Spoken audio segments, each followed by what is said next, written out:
ururka suxufiyiinta koonfur galbeed Soomaaliya iyo dhammaan bawariyaasha ka howlgala magaalada Baydhabo kulan ay maanta yeesheen ayaa waxa ay si cad uga soo horjeesteen arrimaha ka soconaya magaalada Muqdisho ee ku aadan doorashada ururka suxufiyiinta qaranka Soomaaliyeed ee NUSAJ war-saxaafadeed ay soo saareen ayaa waxaa lagu sheegay in guddiga badbaadada suxufiyiinta Soomaaliyeed aanay u aqoonsanayn in ay wax badbaadinayaan waxayna ku tilmaameen mid cadaalad darro ku dhisan wixii ka soo baxa doorashadaasina aanay qusaynin suxufiyiinta koonfur galbeed Soomaaliya war-saxaafadeedka ayaa waxa uu u qornaa sida uu u akhrinayo mid ka mid ah suxufiyiinta kulanka ka qayb qaadanaya saxufiyiinta koonfur galbeed Soomaaliya kulan ay ku yeesheen magaalada Baydhabo waxay si cad ugu soo horjeesteen arrimaha ka socda magaalada Muqdisho caasimadda dalka Soomaaliya ku aadan doorashada ururka saxufiyiinta qaranka Soomaaliyeed ee NUSAJ magaalada Muqdisho lagu qabanqaabinayo waxaan si cad u sheegaynaa inaan marnaba naqusaynin wixii ka soo baxay halkaasi oo magaalada Muqdisho lagu qabanqaabinayo saxufiyiinta madax bannaan ee koonfur galbeed Soomaaliya ka howlgasha haddaan nahay sida la ogyahay saxufiyiinta qaranka Soomaaliyeed ee NUSAJ doorashadoodii guud ee u dambeysay waxay ka qabsoontay magaalada Baydhabo ee xarunta gobolka Baay waxay saxufiyiintu si cad u sheegayaan in ay ka soo horjeedaan in xuquuqdooda la duufsado ee ku aadan dhisidda ururka qaranka Soomaaliyeed ee NUSAJ sidoo kale in golaha badbaadada saxufiyiinta qaranka Soomaaliyeed waxa lagu sheegayo aanan u aqoonsanayn marnaba inay wax badbaadinayaan ayna kala fogeynayaan guud ahaan saxufiyiinta qaranka Soomaaliyeed waxaan mar koowaad iyo mar labaad sheegaynaa inaan ka xunnahay waxa Muqdisho ka socda oo aanan naqusaynin marnaba in aanan marnaba waxayna u arkeen saxufiyiinta koonfur galbeed Soomaaliya inaan marnaba noqon karin wax saxufiyiinta Soomaaliyeed ay ku badbaadi karaan ama ay u noqon karaan wax mustaqbalkooda ay ku hantaan intaa kadib ayaa qaar ka mid ah suxufiyiinta waxa ay dareenkooda uga muujiyeen waxa ay markaasi ay diidan yihiin go'aankaas waa go'aan suxufiyiinta koonfur galbeed ay isla qabaan oo si wada jira u soo saareen annaga horta halkee hoos tagnaa waay su'aasha aan weydiinayo bahda saxaafadda tan kale haddii ayaantan beesha caalamka iyo ururada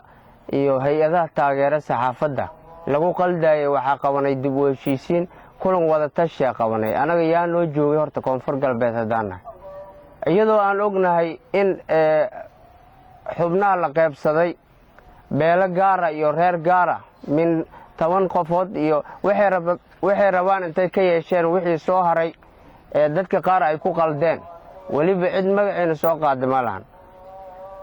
waxaan codsanaynaa beesha caalamka inaysan meel ewera lacag ku bixin su'aashaan weydiinay beesha caalamka lafteeda waxaa waaye ma waxaad maalgelinaysaan beel iyo shakhsiyaad isku yimid haddii Soomaalida aan u dhammayn shirkaas waxaan codsanaynaa suxufiyiinta Soomaaliya haddii qaybsanaan aysan jirin oo xorriyad jirto oo saxaafadda ay tahay saxaafad madax bannaan dowladdana dowladnimo loo aqoonsan yahay laakiin saxaafadda ay ka madax bannaan tahay dad badan baa ku haminayay inay difiraan go'aankii maxkamadda haddayna nahay suxufiyiinta Soomaaliya guud ahaan waxaa wanaagsaneed inaan qaadano go'aankii maxkamadda sare ee dowladda dhexe ee Soomaaliya ka soo baxa gadaasheedii waxbaa la maasuqay saxaafaddii madax bannaanadii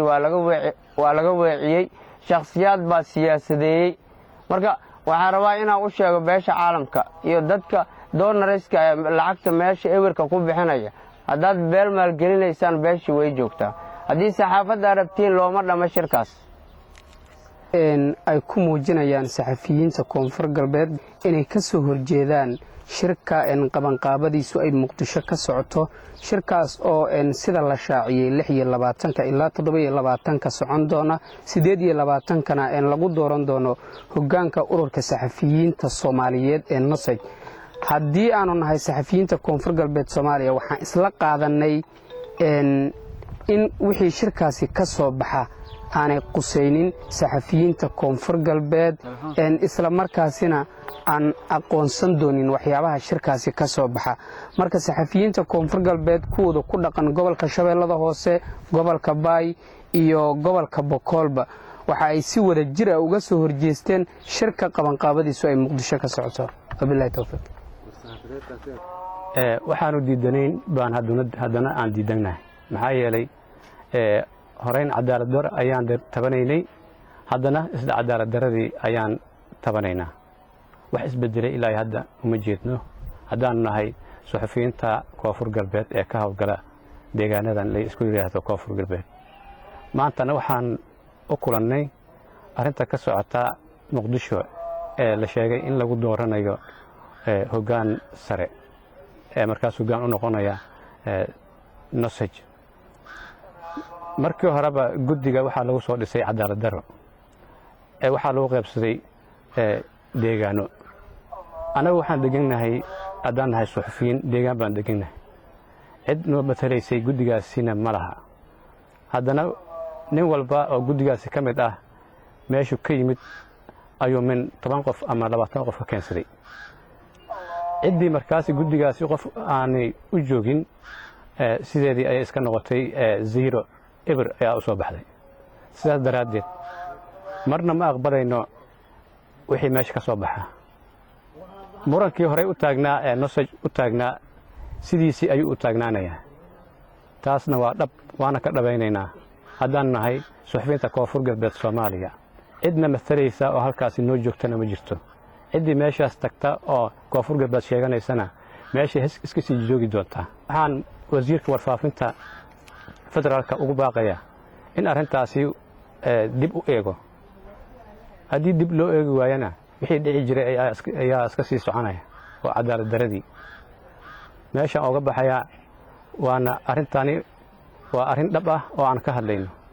ciddii ka marmarsiyoota ama ka warwareegatana ayadu unbay u taallaa annaga nooma taalo wabilaahi tawfiiq abshir maxamed nuur baydhabo